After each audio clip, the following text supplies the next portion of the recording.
Assalamu alaikum. In this video, how to add white background to text in Photoshop. Let's get started. See this text,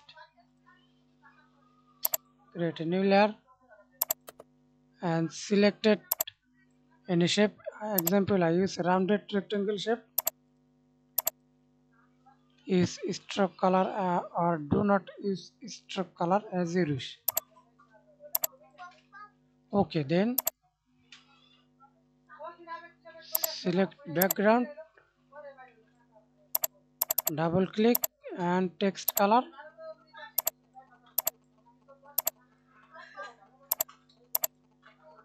Okay, and use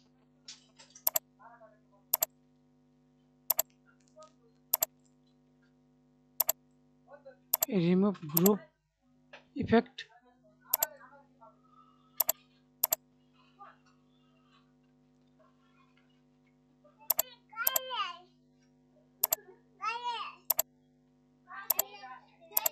and use stroke.